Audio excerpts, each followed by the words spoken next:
Hey, what's up, guys, and welcome back to another Real Madrid news video. This time, I'm going to be talking about Ramos'S contract situation because it is quite complicated as to what's happening. But of course, there's news about it. And apparently, Ramos has set a deadline on June the 30th, which is exactly the date when his contract expires. That date would be when he makes his decision whether he's staying or leaving. But at the meantime, nothing is happening. Nothing has been confirmed whether he's staying or leaving. And let's just break down and why he's leaving. So it all started when they were trying to discuss his contract, of course. They gave him a two. They were, no, they gave him a 1 year deal and said, "Vamos, you're 35. We only want you on a 1 year deal, or I want to extend your contract to a 1 year deal." Then Ramos said, "No, I want a 2 year deal. No, I just want a 2 year deal. I want to be here for 2 years." But the club were reluctant to give him that 2 year deal, and he was reluctant to accept a 1 year deal. So basically, that's where they couldn't negotiate, right? And that's where the fall began.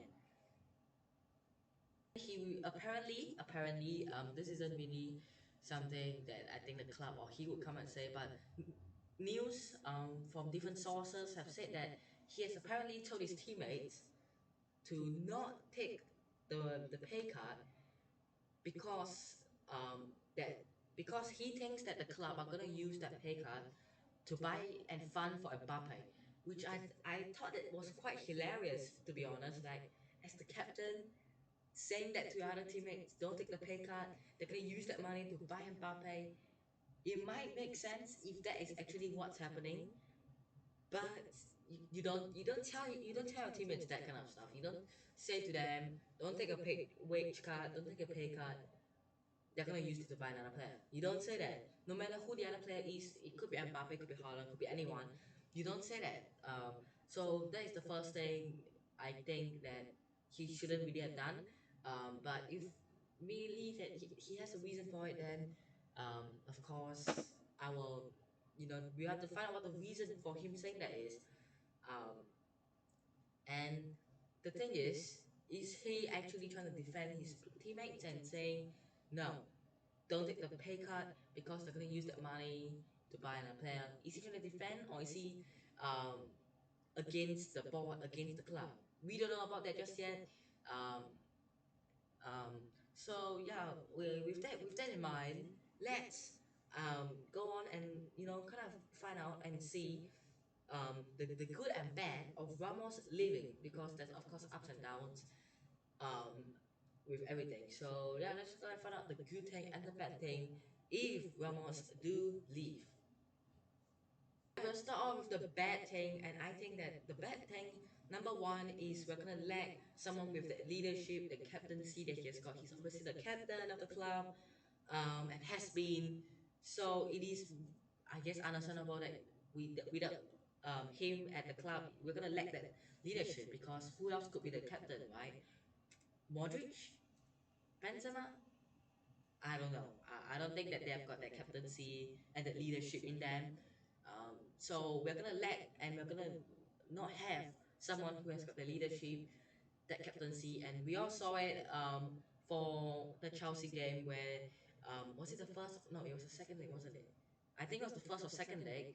Um, Ramos kind of act like the coach. He was clapping, shouting, and all, and he even celebrated when we scored. Benzema scored, I think. So we're gonna really miss that captaincy and that leadership that he has. I think we're gonna really miss the captainship and the leadership that he has got. Next up, I think that we're gonna lack ourselves an experienced player. We all know at center back you need a bit of experience, and Ramos has that. We have got Varane. Varane has experience. He has been playing with Ramos for quite a few seasons now. Then we've got Nacho Fernandez. We can't rely on him. I don't think Nacho is that reliable. Then I've got the younger guys like Militao. Maybe he can do a job there, and that's pretty much it. So I think that unless we go and buy a Paul Torres or a Jules Koundé, we are gonna lack someone who has the experience in it. Um, and Varane often needs someone who has got that leadership next to him. So if Ramos do leave, we are gonna lack an experienced player and experienced centre back. So that is very a bad thing, I guess. Third thing that I think is gonna be very bad is we're gonna lack ourselves a goal scoring player.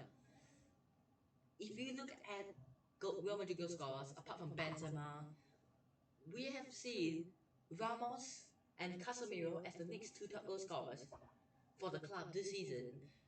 And if he does leave, we are gonna lack someone who has the ability to score, someone who you know who can score. And we have seen it before. He's very crucial at times. The Champions League final goal and all the goals he has contributed to this club. I think he's one of the highest scoring defenders out there. If I'm not wrong, he's one of the highest scoring defenders of all time. So if we do eventually lose him, I think that we are gonna miss his goals because the amount of goals he's contributed to this club is ridiculous for a centre back. So if he leaves, we're gonna really miss ourselves a goal scoring defender. Now that we've talked about the bad thing, let's move on and talk about the more kind of positive side of him leaving, and that I think is that him leaving because of his age. His age plays a huge factor into why the club don't want to give him a 2-year deal but gave him a 1-year deal instead. Obviously he's 35. We can't rely on him too much. His fitness level is gonna go down.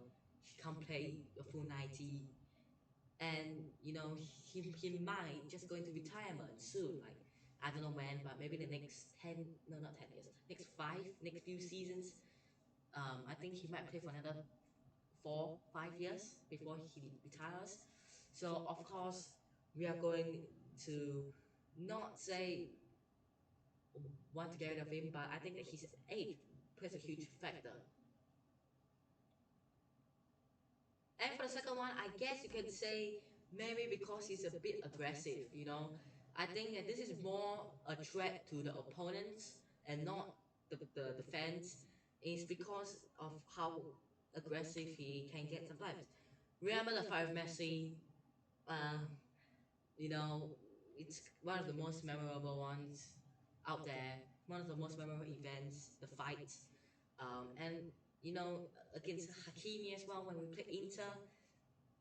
Hakimi went down and he shot at Hakimi, stand out, and he can get quite aggressive and violent, not really violent, but aggressive sometimes. So I guess for the opponents, it's kind of is a thing that they want him to, especially from our opponents from Atletico Madrid or the Liga opponents specifically, they will probably want him to leave Real Madrid because then we're not going to have such a centre back and they're not going to have to deal with him.